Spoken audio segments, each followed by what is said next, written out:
So we're talking about voting. For those of you who are registered to vote, tell us why, right? Why you decided to register to vote, and if you actually vote, right? For those of you who are not registered to vote or who are not able to vote yet, right? Give us the opposite side of that. Why did you not register to vote, right? Why do you not participate in it? Is it just because of the age, or is there something else, right? So let's talk about that for a second. For those of you who are registered to vote, we'll start with you. Why did you choose to register to vote? I feel it's a big responsibility to vote.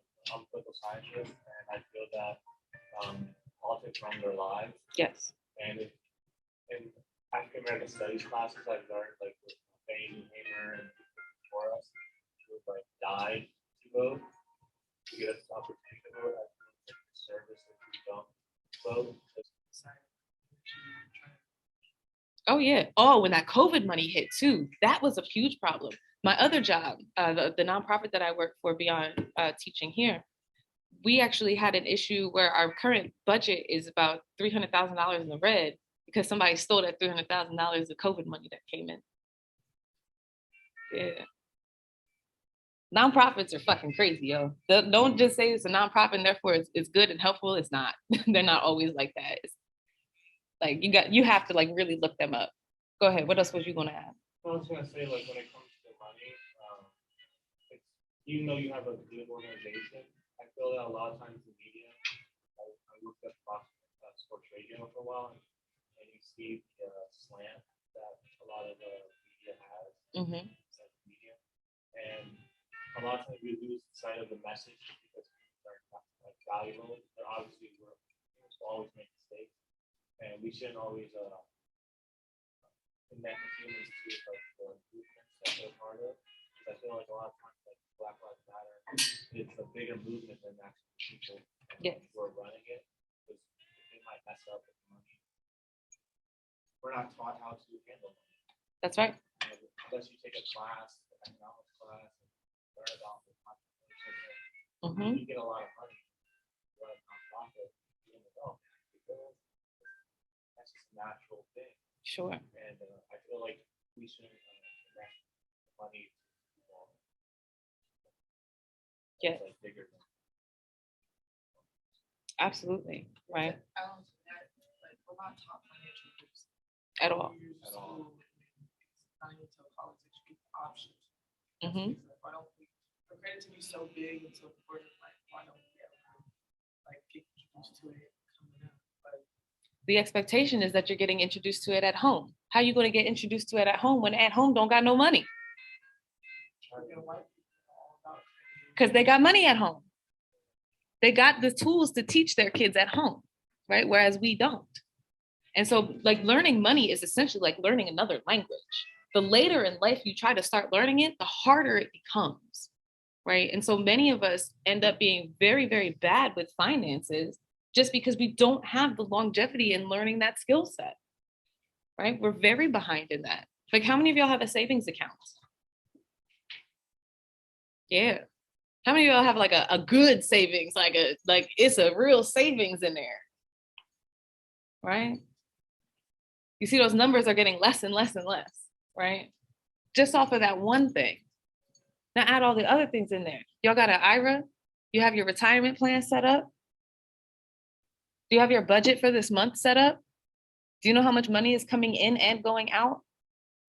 Do you know how much it costs you to buy food every month? Do you know how much it costs you to buy gas every month? Right? Just those things. We haven't even gotten to paying for school, right? We're paying for fun, right? Paying for actually having a life to live, right? Not just going to work to pay everybody else. Just to walk outside, it costs $50. Like, really, it really does.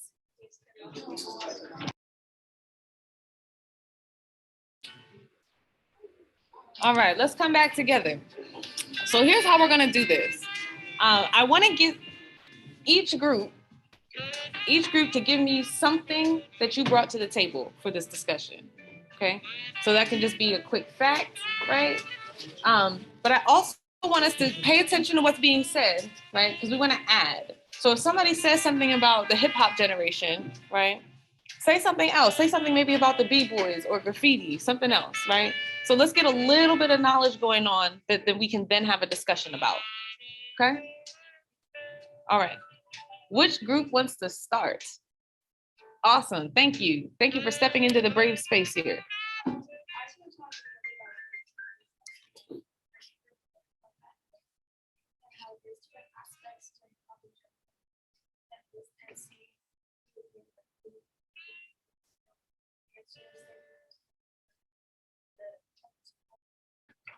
Now, and where did they get the name from? You remember that? Breakdancing? B-boys, where did they get that from? Because it's not the movement itself, right? Dancing to the breaks in the music, right? It evolved to an understanding of the bodily movements because many of them tend to have like almost like a contortionist type of style to their dancing, right? And so it kind of looks like they're breaking their bodies. But that part of it didn't actually come until much later. Originally, they started talking about where they were actually dancing, which was the breaks in the songs. Okay. All right. Thank you. Sure. But that's not us doing that. That's the system doing that. That's the system making sure that we're continuing to fight with our neighbors. Our neighbors got the same issues that we have, right? Most of the time. Usually you have to kind of cross a couple of streets for the neighborhood to actually change, right? And so this is why I say the same thing about people who identify as white going to Dominguez. No, you're not. No, you're not. Because if you were, you wouldn't be here, right? You are literally our neighbor because you are struggling under the same systemic oppression. It's one of the ways to keep power and control. Let me do this because I did this with the other 205 class. In some of the buildings, they still got like the old school maps, right? You pull the map down and like some dust falls out. That's how fucking old it is. I love those maps, but I also don't want to like die because of all the asbestos. Right? If only you just tapped into it, right? To pull yourself up by your bootstraps, right? I can do it there. I did it, therefore you can do it. Or they pull like the super people out, like, well, look at Oprah, right? Oprah's the reason that you think I can't. Really? LeBron James is the reason that you think that I have access. That's cute, right? Oh my God. Okay. It is white, right? Who don't have access to white privilege are still on the white skew, right? And so if they're kind of down here in the lesser class of white, right, it looks like you're in the middle here, right? And so of course you get upset that other people are upset and, you know, all this oppression, but look at me, right? I'm not one of them. Yeah, but you're down here with us, right? Now, so we have our elites who are over here, right? We'll call this the elite section, the super elites, right? We have our white middle class going down here, right? And so the folks who are at the Dominguez, who are classified as white, usually end up kind of right there, right? Yeah. Now, let's take this a step further. If you can even see it, because see, the other problem with the chalkboard is they only give us white chalk, so I can't like do graphs very well because they're all white, right? We like the color differentiations and whatnot, so we can actually see what's happening.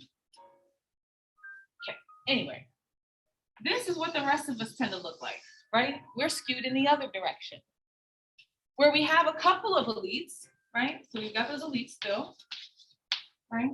The dwindling middle class, right? Very much so dwindling middle class. And you see there's still not a whole lot of people there, right? Yet these are all the folks that are supposed to be the example of why we can, right? So the few of us who are doing a little bit better, right? Down this line here, we still tend to be a little bit below our peers, but really very much so in the same playing field. So understanding this is why we can understand that our neighbors who are in the same areas as us, whether or not they classify as a specific race, right, are still given a similar racialized treatment. And so we maintain the power by the elites giving that differentiation. So if the elites include the police, for example, right, as a social elite, not a monetary elite, they're a social elite, they're the ones who are feeding all of this information to folks. Racialization in this, right? So we've got our elites. Then we've got the folks who are the buffers.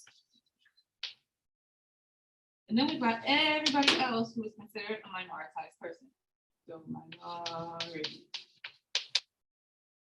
The buffers tend to be the folks who we call things like the model minority, right? That's a good example of folks who are the buffer. Y'all heard the term model minority before? For those of you who have not heard the term, model minority is essentially the social conception that there are certain Asiatic folks, right, Asian folks, who are just better than the rest of us. And the reason is because they are self-sufficient, right? They have all of their own, so like Chinatown, right, for example, or Little Tokyo, right? It tends to be a fully functioning pocket of community. They have their own bank, right? They can take their own loans. They have their own stores. It's really difficult to get hired in any of their stores if you're not part of their community, right? Especially if you don't speak their languages, because everything is packaged in the language of their home, right? All these things are wonderful. You see the people who own like the laundromat go over to the place for the place for lunch, right? They all work together. In working together, right, that has built a sense of security for that community. And in doing so, it also means that they're going to protect that. How do they protect this? Well, the top who is in charge of that narrative is feeding information about everyone else. Insert stereotypes from that side.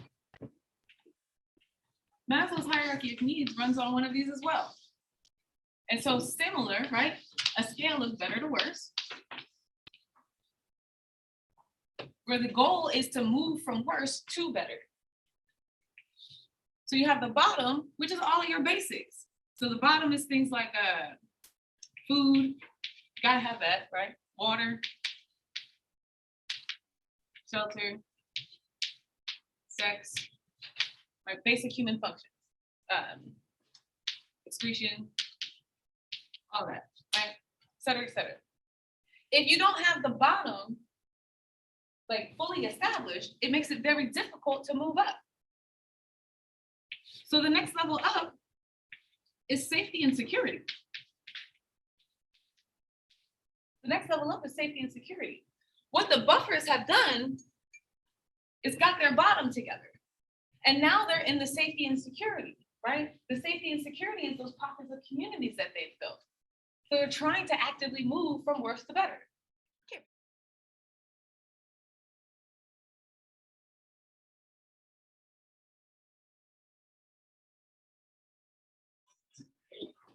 Without using the word good, how are you? Chill. Chill? All right. Okay. A little stressed. Little stressed? What you stressed over? Finances. Mm-hmm. Aren't we all? Oh, I hear you there. Okay. Because good is a cop-out. Good makes you not have to think about how you're actually doing it. It holds no accountability so that you can feel better. And socially, we just say good because we don't want to burden other people with whatever it is that we're feeling. And so we don't think that they're asking because they want a real answer. We think that they're asking just to be nice. And so we just give them the just nice answer, whether or not it's true.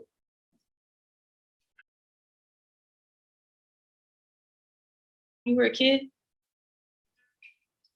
If you did not pox when you were a kid, be very, very careful around anyone with chicken pox as you were an adult, because it manifests in a different way. The virus manifests in adults in a different way. So you may have heard of it as shingles, right? Shingles is the adult version of chicken pox. When you're a kid and you get chicken pox, right?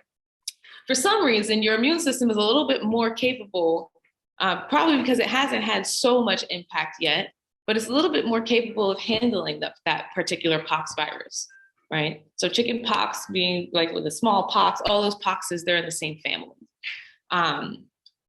When you're a kid, you just get super fucking itchy, red bumps, all that, it's really uncomfortable. You go into oatmeal bath, defend myself from all of the mutations of this virus, right? Once you have added that supplemental support, it becomes more difficult to defend yourself against the variance of it, right? You need that baseline support. So that's why we have so many second boosts and this boost, and now we've got all these other ones, right? And now they want us to get the pox virus, the monkeypox vaccine too, right? So we're literally like going against evolution at this point by moving so fast with the vaccines. So understand that at no point am I saying that science is not real. It absolutely the fuck is. Vaccines absolutely the fuck do work, right? When they are properly developed. Be very expressive. People how they express themselves, and I'm not sure how the school is going to go about that. They inspire them, but or them, each either them. Not sure either. The article doesn't really say. Okay.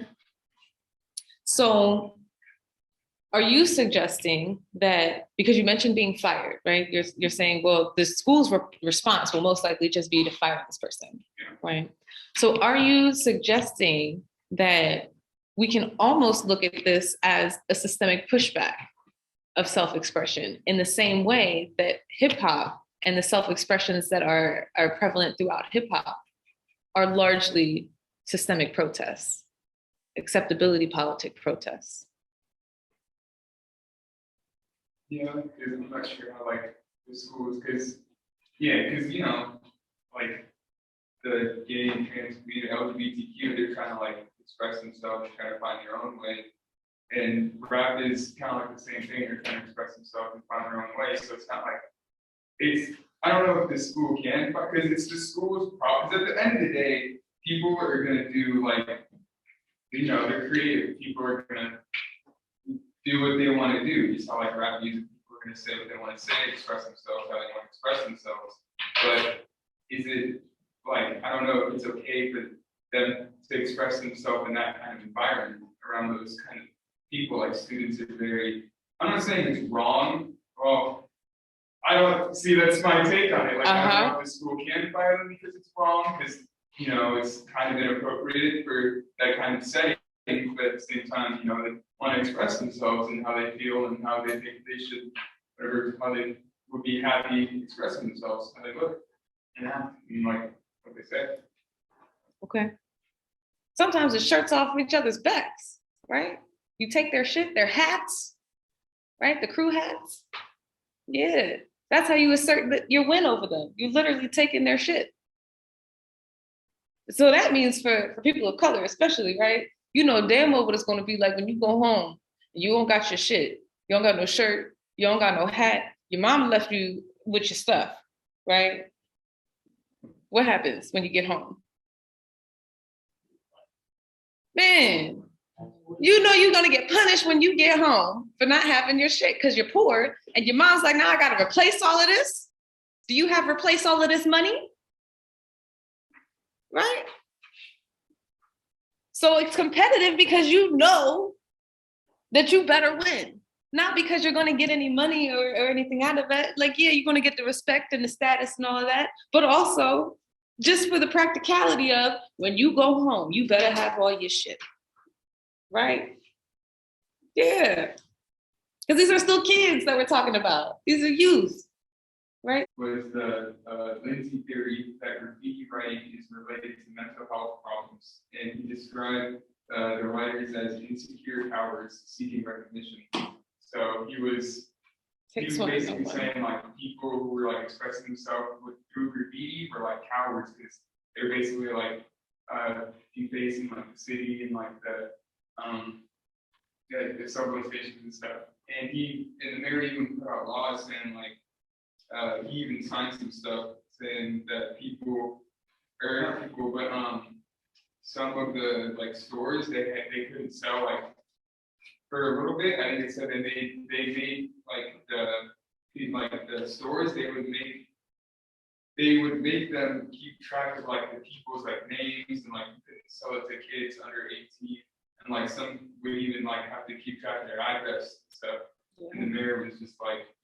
He wasn't having it. He was like absolute war on graffiti. Does it say which mayor?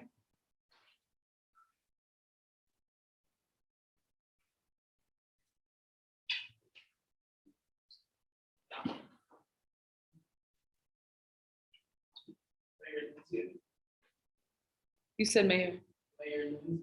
Mayor Lindsay. Mhm. Yeah, they do bring up American. Mayor Lindsay is where it started. I think that's what they call it, like.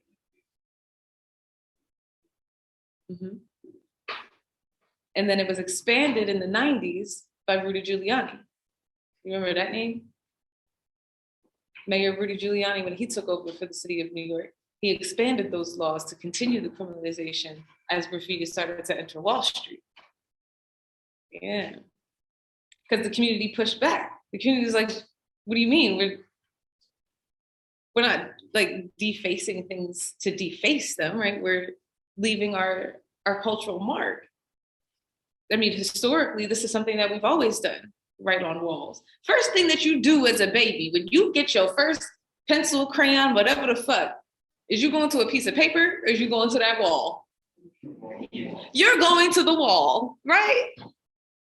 You're going to the wall. It's literally natural in us. Right?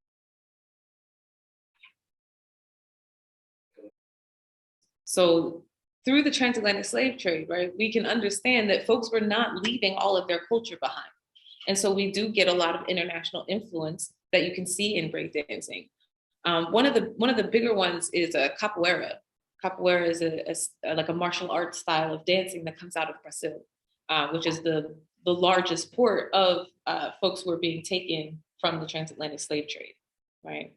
And so capoeira being like very violent movement structures, right? You dull that down a little bit and you get breakdancing basically, right? And then we do get a lot of influence in other things like shuffling and pop locking, right? Those are basically children of breakdance. The dances that y'all be doing on TikTok, yeah. I won't call it dancing either, but it's that's break